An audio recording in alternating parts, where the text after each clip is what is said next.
Un Magic Team perché? Perché loro sono peraltro i direttori che mi hanno seguito durante la pandemia. Ci si dimentica che questi sono direttori che sono stati in trincea, che hanno conosciuto la fase acuta della pandemia.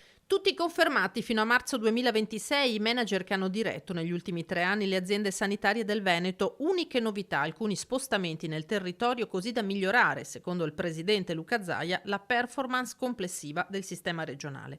Confermato all'azienda ospedaliera di Padova e fino a maggio come commissario all'ULSS 1 Dolomiti Giuseppe Dalben, così come Francesco Benazzi a Treviso, Edgardo Contato all'ULSS 3 Serenissima, Mauro Filippi alla 4 Veneto Orientale, Paolo Fortuna alla 6 Euganea, Carlo Bramezza alla 7 Pedemontana, Callisto Bravi all'azienda ospedaliera di Verona e Roberto Toniolo all'azienda 0.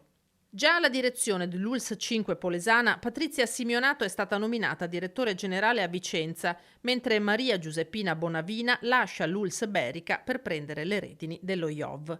È lei a succedere a Patrizia Benini, nominata nuovo direttore dell'ULSS 9 Scaligera al posto di Pietro Girardi, che torna all'ULSS 5 Polesana. Direttori per cui nei nuovi contratti è stata introdotta la tutela legale da parte della Regione.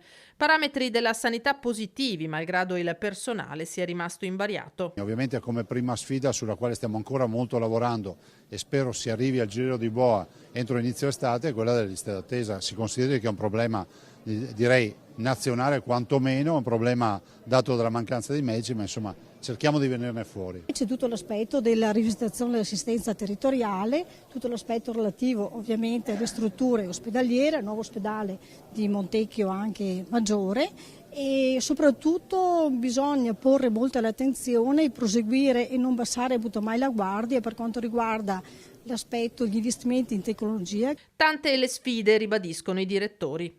Che abbiamo di fronte a Padova, vedi il nuovo ospedale, vedi la riqualificazione dell'area giustinianea e a Belluno c'è tutto il tema appunto da una parte sicuramente dell'evento olimpico molto importante, ma c'è un territorio che ha bisogno di una stabilizzazione del suo sistema sanitario.